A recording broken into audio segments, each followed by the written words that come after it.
Assalamualaikum warahmatullahi wabarakatuh. Jadi di sini kami dari kelompok 4 Rekayasa Perangkat Lunak F081 akan mempresentasikan mengenai SRS dan SKPL.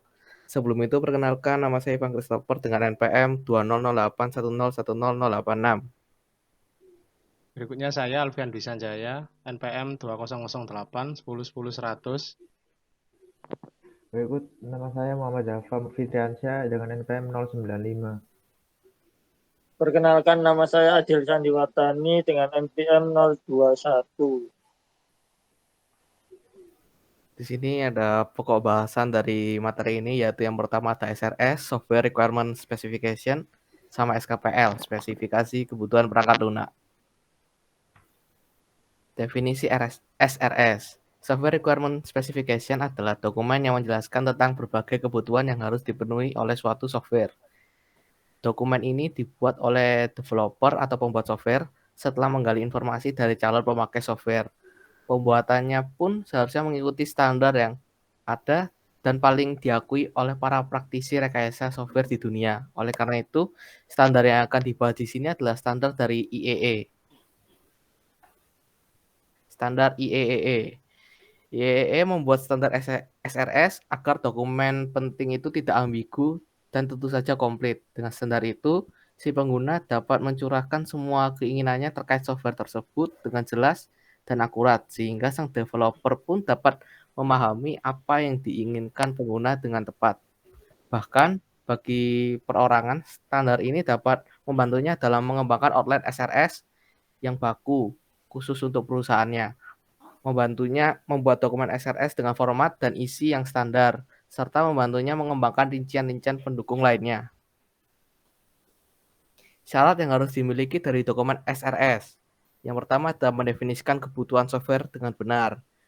Kemudian yang kedua, tidak menjelaskan rancangan atau implementasi dengan rinci.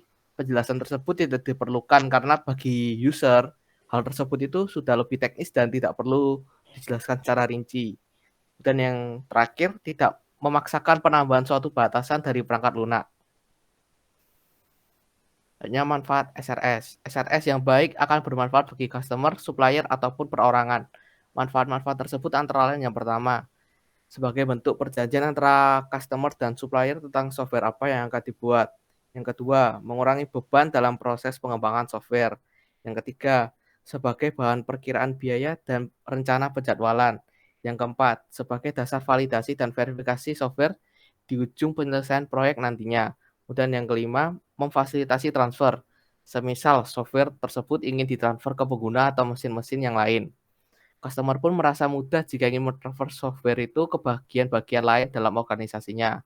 Bahkan jika terjadi pergantian personil developer, proyek tersebut dapat mudah ditransfer ke personil baru yang dengan memahami SRS ini.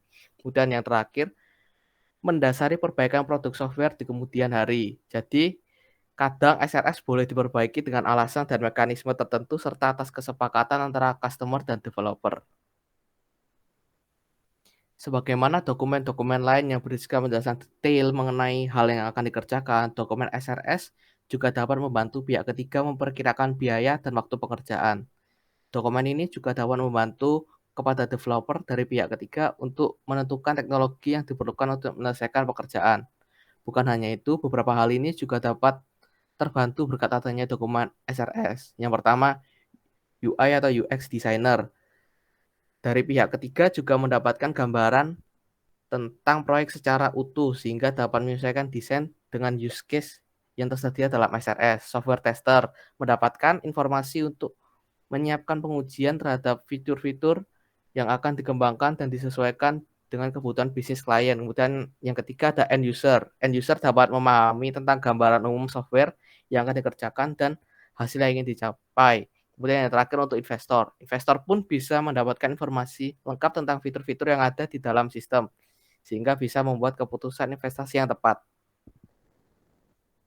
Karakteristik SRS yang baik. Yang pertama ada korek atau benar, kemudian yang kedua ada tidak ambigu tapi jelas, kemudian yang ketiga ada komplit atau lengkap, kemudian yang keempat ada konsisten, kemudian yang kelima itu ranked from importance and or stability, yang berarti prioritas penting dan garing atau stabilitas. Kemudian yang keenam ada verifiable atau dapat diverifikasi. Yang ketujuh ada modifiable atau bisa dimodifikasi. Dan ke-8 ada traceable atau bisa dilacak.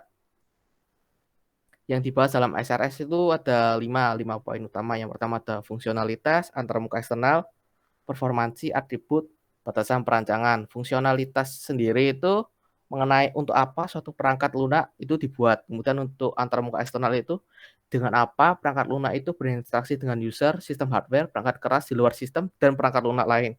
Kemudian yang ketiga performansi. Performansi itu membahas mengenai sejauh apa kecepatan, ketersediaan, waktu tanggap mengenai perangkat lunak tersebut. Kemudian atribut. Atribut itu membahas mengenai seberapa tingkat portabilitas, kemudian tingkat kebenaran, tingkat pemeliharaan, dan tingkat keamanan. Kemudian batasan perancangan.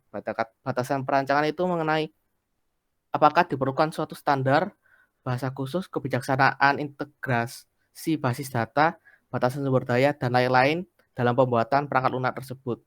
Mungkin selanjutnya akan dijelaskan oleh teman saya.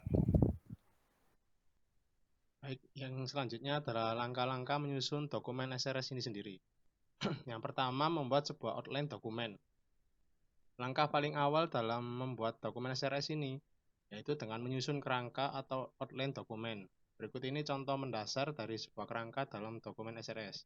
Yang pertama ada pengantar, kemudian latar belakang proyek, tujuan pengembangan, audiens, cakupan pengembangan, definisi berbagai fungsi, deskripsi keseluruhan, kebutuhan pengguna, asumsi dan dependensi.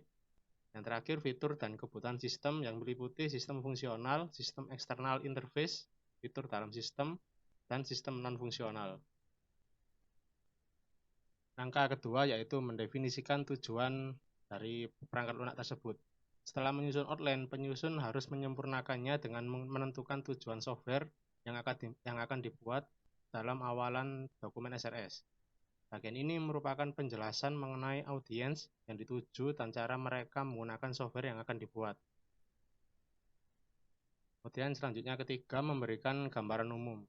Bagian berikutnya setelah menentukan tujuan produk yang akan dihasilkan adalah merangkum cara kerjanya. Bagian ini merupakan penjelasan mengenai deskripsi yang cukup general tentang fitur di dalam software dan fitur-fitur tersebut berjalan sesuai dengan kebutuhan user. Penyusun juga perlu menjelaskan tentang asumsi yang Anda buat tentang fungsi dari software dan apapun yang bergantung padanya dalam ekosistem teknologi saat ini. Kemudian langkah keempat, mendeskripsikan spesifikasi fungsional dan non-fungsional. Bagian ini merupakan deskripsi detail tentang kebutuhan sistem software. Hal ini bisa dikatakan sebagai komponen paling penting dalam dokumen SRS. Menjelaskan kebutuhan sistem fungsional dengan cukup detail sehingga developer software dapat bekerja seperti yang diharapkan, dan juga jangan lupakan sistem non-fungsional seperti performance software dan keamanannya. Dalam bagian ini juga dapat ditambahkan use case untuk menjelaskan tentang cara penggunaan berinteraksi dengan sistem perangkat lunak itu. Disinilah penyusun dapat mendetailkan tujuan proyek dan mengukur indikator kemajuan proyek selama proses pengembangan software berlangsung. Yang kelima, menambahkan detail pelengkap. Terakhir, dalam penyusunan draft dokumen SRS, penyusun perlu menambahkan detail pelengkap sehingga pihak ketiga selaku pengembang perangkat lunak dapat memulai dan menyelesaikan pekerjaan mereka dalam bentuk lampiran, daftar istilah, dan referensi yang juga diketahui. Yang keenam, mengajukan persetujuan terhadap dokumen. Bagian ini dilakukan ketika sudah menambahkan berbagai hal detail yang dibutuhkan. Ini saatnya meminta persetujuan dari pihak-pihak yang dianggap berwenang, seperti atasan atau jajaran manajerial, terhadap draft dokumen SRS yang telah dibuat. Kadang dibutuhkan presentasi kepada orang-orang yang terlibat dalam proses development software nantinya untuk menjelaskan draft dokumen SRS ini. Nah, berikut adalah bagian-bagian dari dokumen SRS. Bab 1, bagian ini merupakan bagian introduction yang dapat dipecah menjadi beberapa subbagian seperti purpose, scope, overview, dan sebagainya. Nah, ini merupakan contoh dari bab 1 itu sendiri.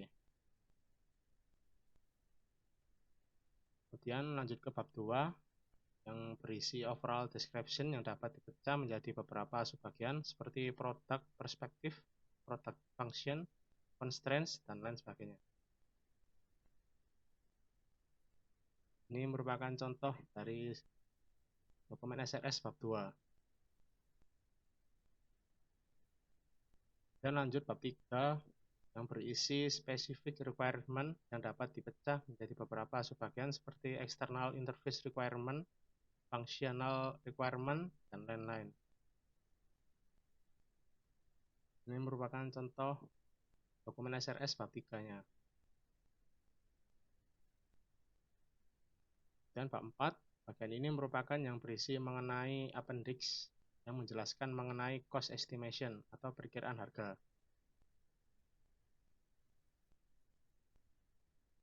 Berikut adalah contoh dokumen SRS bab 4.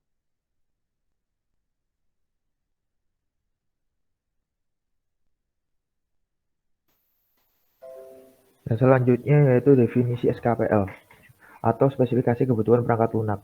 Ini merupakan dokumen yang dibuat ketika deskripsi detail dari semua aspek perangkat lunak yang akan dibangun terspesifikasi sebelum proyek dimulai.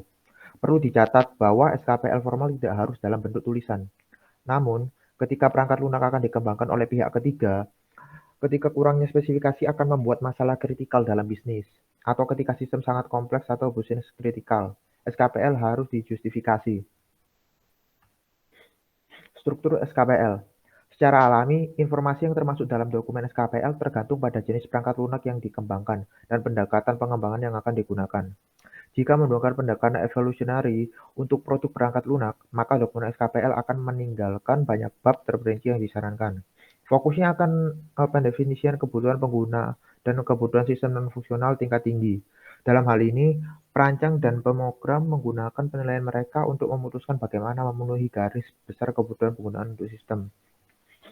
Nah, di struktur SKPL ini terdapat beberapa struktur. Yang pertama adalah preface, yaitu mendefinisikan pembaca dokumen yang diharapkan dan menjelaskan riwayat versinya, termasuk alasan untuk pembuatan versi baru dan ringkasan perubahan yang dibuat pada setiap versinya. Yang kedua ada introduction, menggambarkan kebutuhan sistem. Bagian ini harus menjelaskan secara singkat fungsi-fungsi sistem dan menjelaskan bagaimana sistem itu akan bekerja dengan sistem yang lain. Bagian ini juga harus menggambarkan bagaimana sistem tersebut cocok dengan keseluruhan bisnis atau sasaran strategis organisasi yang menginginkan perangkat lunak tersebut. Yang ketiga ada glossary, mendefinisikan istilah teknis yang digunakan dalam dokumen. Tidak boleh membuat asumsi tentang pengalaman atau keahlian pembaca. Yang keempat ada user requirement definition, menggambarkan layanan yang disediakan untuk pengguna. Kebutuhan sistem non-fungsional juga harus diuraikan dalam bagian ini. Deskripsi ini dapat menggunakan bahasa alami, diagram, atau notasi lain yang dapat dimengerti oleh pelanggan. Standar produk dan proses yang harus diikuti harus ditentukan. Yang kelima ada sistem arsitektur. Pada bab ini harus menyajikan tinjauan tingkat tinggi dari arsitektur sistem yang diantisipasi, menunjukkan distribusi fungsi di seluruh modul sistem. Komponen arsitektur yang digunakan kembali harus disorot. Selanjutnya akan dijelaskan oleh teman saya. Kemudian yang keenam ada System Requirements Specification. Bab ini harus menggambarkan kebutuhan fungsional dan non-fungsional secara lebih rinci. Jika perlu, detail lebih lanjut juga dapat ditambahkan ke bab non-fungsional requirements. Antarmuka ke sistem lain dapat didefinisikan. Kemudian yang ketujuh ada System Models, termasuk model sistem grafis yang menunjukkan hubungan antara komponen sistem dan lingkungannya. Contoh model yang mungkin adalah model objek, model aliran data, atau model data semantik. Kemudian yang ke-8 ada sistem evolution, menggambarkan asumsi mendasar yang menjadi dasar sistem dan setiap perubahan yang diantisipasi karena evolusi perangkat keras, perubahan kebutuhan pengguna, dan lain sebagainya. Bagian ini berguna untuk perancang sistem karena dapat membantu mereka menghindari keputusan desain yang akan membatasi kemungkinan perubahan di masa depan pada sistem. Kemudian yang ke-9 ada appendix, memberikan informasi rinci dan spesifik yang terkait dengan aplikasi yang sedang dikembangkan. misalnya deskripsi perangkat keras dan basis data. Kebutuhan perangkat keras menentukan konfigurasi minimal dan optimal untuk sistem. Kebutuhan basis data mendefinisikan organisasi logis dari data yang digunakan oleh sistem dan hubungan antara data. Kemudian yang 10 ada indeks. Beberapa indeks pada dokumen dapat dimasukkan seperti halnya indeks alfabet normal, mungkin ada indeks diagram, indeks fungsi, dan seterusnya. Berikut merupakan bagian-bagian dokumen SKPL. Pertama biasanya berisi pendahuluan yang dapat dipecah menjadi beberapa subbagian seperti tujuan penulisan dokumen, lingkup masalah, definisi, dan lain sebagainya. Berikut merupakan contoh dari bab 1 dokumen SKPL. Kemudian pada bab 2 biasanya berisi bagian deskripsi umum perangkat lunak yang dapat dipecah menjadi beberapa subbagian seperti deskripsi umum sistem, fungsi produk, karakteristik pengguna, dan lain sebagainya. Berikut merupakan contoh dokumen SKPL pada bab 2. Kemudian pada bab 3 biasanya berisi mengenai deskripsi umum kebutuhan yang dapat dipecah menjadi beberapa subbagian seperti kebutuhan antarmuka eksternal, deskripsi fungsional, data requirements, dan lain sebagainya. Berikut merupakan contoh dokumen SKPL pada bab 3. Sekian presentasi dari kelompok kami, kurang lebihnya kelompok kami mohon maaf. Wassalamualaikum warahmatullahi wabarakatuh.